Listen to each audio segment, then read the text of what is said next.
Hello, what's up guys, welcome back to my channel, and for today's video I'll be talking about Skylords Reborn, and I'll be giving you a guide on challenge 3.1 for the fire season, which is to survive the end of the survival community map, the last Soultree, on expert difficulty. I'll be doing that with only fire, twilight or bandit cards. So for this map I have a couple of tips that I'll be giving you for your deck, and just based on the deck alone, I will recommend you to have pretty good decent towers to help you with defending the Soultree, and also some really strong flying units to help you. So without further ado, let me just run you through on how I complete this. And basically for your first tier 1 and tier 2, there won't be much of an issue. The toughest in this game would be tier 3, and also before the last gate opens. There's a lot of enemy that will be coming through, and let me guide you through on how I complete this game on expert. In the beginning there will be 4 power wells. You have to get 2 power wells up, and what I'll be defending mostly is for tier 1 is makeshift towers and a combination of eruption and mine, which I'll be using later on in the game. So to run you through this map, there are a couple of enemy spawning areas. So this is the first one. There are 3 caves in this map. The first cave is here, which would spawn enemy units, the first wave, and then about 3 minutes into the game, very quickly, the second wave will be activated. And of course there's the last cave over here. And yeah, the makeshift tower is very good for tier 1 defense because of its knockback of small units. As you can see, very useful. And for the beginning of the game, there will only be Stonekin shards, but afterwards there will be like those healing crystal fiends and some like Stonekin warriors that will come along the way before the first gate opens. So when the second gate opens, third gate opens, and etc., there will be more different kind of like Stonekin units and try to attack your Soultree. So this is the Soultree that you want to defend, and in order for enemy units to destroy the Soultree itself, when the Soultree is destroyed is when all 5 of these like memory shrines are destroyed. So you have to protect all these 5 shrine of memories. Basically at the start of the game, as I mentioned, all the second and the third cave would spawn enemy units very quickly. So very good areas to look out for and to build towers is the first area here, the first monument. This area in particular, because you are able to target enemy units from the top and also spawning from the caves at the bottom. And also this area, which will be unlocked later in the game, build some tier 4 towers here by the time you got tier 4 towers ready. So build along this area, and you can contact enemy units on the left and the right side, and also at this like band. So as enemy units go through this band, there will be more time for your towers, especially in this middle area, to contact enemy units. So that's the best place to build. Then over here you can build some as well to defend your wall and also to attack enemy units. As you can see, I got some mines spawned to kill some of the Stonekin shards, because makeshift towers, even though they knock back enemy units, but the damage they deal is not a lot, and it's quite annoying because they have these healing crystal fiends right now. So after the first gate opens, this is the area where you open, and basically the monument will go around and you obtain this as your second monument. So the third monument is over here, and of course the last monument is here. So this is an overview of how the last Soultree map is, and I've already told you some of the best areas to spawn towers to kill enemy units. So just to recap, this area, one gigantic area, your first monument is the best, and over here is good. Fourth monument area, this is optimal location over here, and your third monument also is a very good location.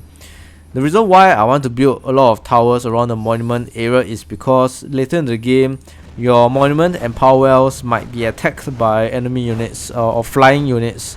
So I have towers to kill off the flying units that will be attacking my monument. So let me just fast forward. The first round will be quite simple, and yeah, it's a lot of small units, but there will be a couple of Stonekin warriors that will be spawned like this. So I'll be playing some mine and eruption to kill the Stonekin master warrior. Also not to worry if your walls are damaged, because you can repair the walls by placing like a ground unit very close to the walls to give some ground presence. And of course, if you have not noticed, my deck does not have blaster cannon, and I recommend you guys to have blaster cannon, the fire affinity in your deck, because there'll be some flying units that you need to get rid of when there's the Gemi that will spawn later in the game. So So back to the game, I've got tier 2 now, and I have 2 new buildings, the Pyromaniac and Rocket Tower. Pyromaniac, the red affinity one over here, and this is really one of the best towers they can have. It even supersedes the damage dealt for fire tier 3 towers. Downside about this fire affinity Pyromaniac is that they only deal damage to ground units, so all these crystal fiends will kind of like get away with just being attacked by makeshift towers. But another tower that I have is rocket towers, and even though they don't really do a lot of damage, but they fire 4 different kind of rocket and they knock back medium-sized units. So you want the rocket tower to knock back medium-sized units, and you just use them to sort of like delay the enemy from walking through the valley to attack the Soultree. So over time you replace makeshift towers with rocket tower. The rocket tower really helps to delay and give more time for the Pyromaniacs to kill all the enemy units. So as you can see, I'm slowly like destroying the makeshift towers and replacing it with rocket towers. And as you can see, the rocket tower pretty good, knock back the crystal fiends so that they kind of like deal damage to crystal fiends and can kill them as well.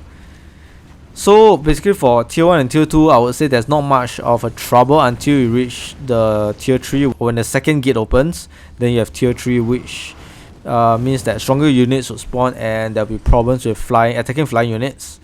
So yeah, this is the Gemma that I was saying that can be very dangerous. So why is it dangerous is because when it is dead, it will spawn crystal fiends, or basically the NPC crystal fiends that can attack ground units.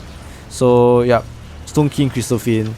And this is why I recommend you guys to have blaster cannon, the red affinity, to get rid of this crystal fiend, because the spawning of these crystal fiends is a lot of it. So you need to have a very good anti-air defense. Yeah, so soon my base here will be destroyed because rocket towers aren't enough to take down these crystal fiends. Yeah, and that is the main problem with this tier 3 area now, because I don't really have a lot of tier 3 defense apart from new tier 3 units that I can attack the crystal fiends with, like Corsair and Magma Hurler. Other than that, it is very difficult for me because I don't have any tier 3 fire towers. Tier 3 fire towers like Tower of Flames and Oracle Mask aren't very good. This is also why I recommend you guys to have anti-air, because the crystal fiends will just come around and take down the shrines. You don't want that to happen, you might lose the game. Yeah, another Gemini died, so more of these crystal fiends spawn, and this is really terrible. I need a lot more anti-air for this. Yeah, as you can see, it's really a big trouble. I have to summon a lot of my tier 3 units to take down these stinking crystal fiends, and it's really taking down my defenses. So yeah, it's very tough. But yeah, with blaster cannon it will be very easy, and this area, this tier 3 part would be a smooth ride for you. Yeah, and now that I got more tier 3 units that can attack flying units, I have my base under control and continue to build up more of my defenses, my Pyromaniacs back. Yeah, there's many crystal fiends here. The good thing is that they are just hanging around here, so that is great. Just don't come and destroy my shrines. Alright, this is a big thing. We have a lot of backlog because our defenses have been brought down, so a lot of enemy units made it through close to the wall. Yeah, but once you have tier 4, it will be a lot easier because you have access to very good fire tier 4 towers. And yeah, this is one of the annoying special units that will spawn, the Earthen Destroyer. Sort of like gives out so many of these War of the North. If there's a lot of this War of the North spell, the Stonekin units will only take 50% less damage. Yeah, and this is why blaster cannon is important. It's just destroying my power wells and my monument and wasting my power to get back up my wells and monuments. You don't really get power back from building powers and monuments. So yep, totally recommend blaster cannon once again. And yes, third gate is opening soon and we will have our tier 4. Hopefully tier 4 would wrap this game up and we are able to have more control of this map and this game. Yeah, and once you have tier 4, it will be a smooth sailing until the Stonekin warlord spawns. So yes, now I'll be spawning some tier 4 towers, so later on you'll see that not a lot of enemy units will come close, even close to this war area, they'll mostly die around this like tier 4 monument area. And for tier 4, not only I have tier 4 towers, but I have tier 4 unit, which is the Wasteland Terror. And why I choose Wasteland Terror is because it's a ranged flying unit and it's very strong. Also, another thing is that because I have cards that might require 2 Shadow Ops, Heaven Fire Dragon requires me to have 3 Fire Ops, so card restriction wise I can't replay as much Bandit cards, so I opt for Wasteland Terror and give me more flexibility on cards to play. Yeah, and once I have my Volcano at this area, like this currently when it's built finished, you will see that my defense will be very solid. Yeah, I got 2 Volcanoes here. Definitely the enemies at the bottom can't really get through, and also Volcano at the bottom here and artillery. So there is 2 different affinities of artillery. First is fire and second is shadow. And why I opt for the fire affinity artillery is because for its explosion, it triggers quickly after 3 seconds, and the most important thing is that it incinerates the ground for 10 seconds, dealing 70 damage per second. And for this 70 damage per second, the hostile units, there's no maximum cap of damage dealt. It is any unit within the radius of the incineration like this. Over here. Oh, that disappears quite quickly. However, for the purple affinity one, not only you have to wait 10 seconds for it to explode, but it damages 1000 damage to units and up to 3k. So 3000 is the damage cap for the shadow affinity mine. And knowing that for this like something like tower defense map, constant enemies spawning, enemy units, many different enemy units coming, the 70 damage per second, even though maximum damage per unit is 700, but there's no cap on any amount of Stonekin units. Definitely if there's a lot of Stonekin units coming, you will definitely deal more than the cap damage of 3000. Yeah, so as you can see, currently I have a lot of my towers built, tier 4 towers, and not much enemy units coming through the inner ring of the road. Yep, so with tier 4 towers, very easy.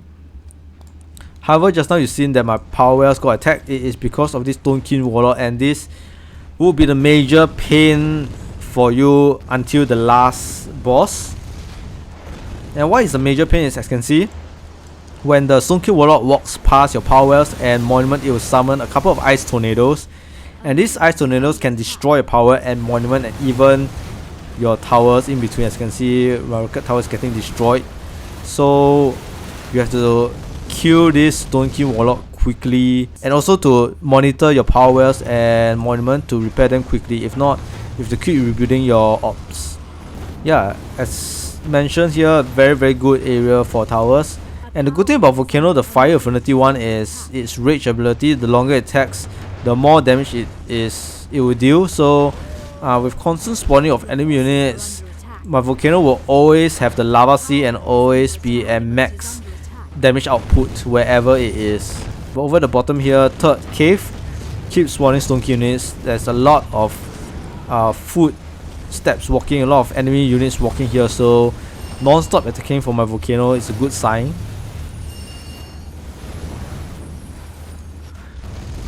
And yeah, this is pretty much how I would be defeating the map. Later on, the last couple of minutes, there'll be a final unit that will be spawning, the Dreadnought, that will have its like damage reduction for units up to 90%, so that will be a pain later in the game. Just remember, keep rebuilding towers here, or a suggestion is to build mock lay traps, because the ice tornado is gonna just destroy the buildings here. So having destroyed mock lay traps, it acts like a firebomb and deals damage to Stonekin units. Oh, that's pretty annoying. Keep destroying my freaking monument again and again. And yeah, we are reaching close to the end of the game. Less than 10 minutes left to defend the Soultree. And right at the 7-minute mark, I think there will be Dreadnoughts that will be spawning, and that is a challenge in itself. But not to worry, if you got a lot of Volcanoes, artilleries like shown, my defensive towers, you would have no problem defending your base. A lot of my dragons too, to deal emergency damage. Alright, 7 minutes mark, and the Dreadnought will spawn and uses its Shared Pain, Pledge of the Giants, to reduce our tower damage to the Stonekin unit. So they'll keep spawning and would eventually like cover the entire ring of this like tower defense map. But the good thing about this third cave is that we got a lot of volcanoes dealing damage, and the volcanoes, because they are constantly enraged, the Dreadnoughts would fall to their deaths by the volcano. So yes, this is the beginning of never-ending volcano attacks because of the Dreadnoughts. Yeah, do take note that also be careful when attacking enemy units, because somehow when like you kill enemy units or something, they got skills that will freeze your dragons and deal damage to your dragon, so just be aware. Totally recommend you guys a lot of volcanoes here. As you can see, it prevents the advance of Dreadnoughts to prevent more damage reduction from Stonekin units. Alright, 2 minutes left in the game, and before the game ends itself, there will be a boss that will spawn. So only after you kill the boss, the other Stonekin units will stop spawning. So that is the difficult part, where you have to take down the boss and at the same time make sure that everything's under control of killing off the Stonekin units. Okay, less than 1 minute to go and the boss will spawn. Yep, the Rogue Giant. 60,000 health.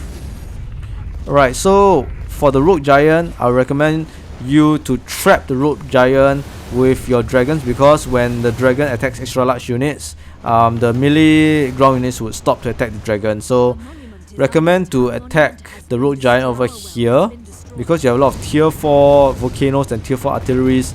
Have all of the towers concentrate their attack on the Rogue Giant, and your dragon plus your tier 4 towers will easily take down the Rogue Giant itself. So I'll just show you how I kill the Rogue Giant. Yeah, make sure to get your dragon up, yes, and the Rogue Giant will be distracted. Full power attack on the Rogue Giant, and it is easy kill and easy kill. And yes, this is how I defeat the last Soultree on expert difficulty with 1 hour game time. It's a very long game, and once the Rogue Giant is killed, all of the Dreadnoughts will just go back to the cave and despawn, and you just have to take down all of the remaining Stonekin units in the map itself. And yes, if you enjoyed my video, don't forget to hit the subscribe button, and I'll see you guys again real soon for my next video.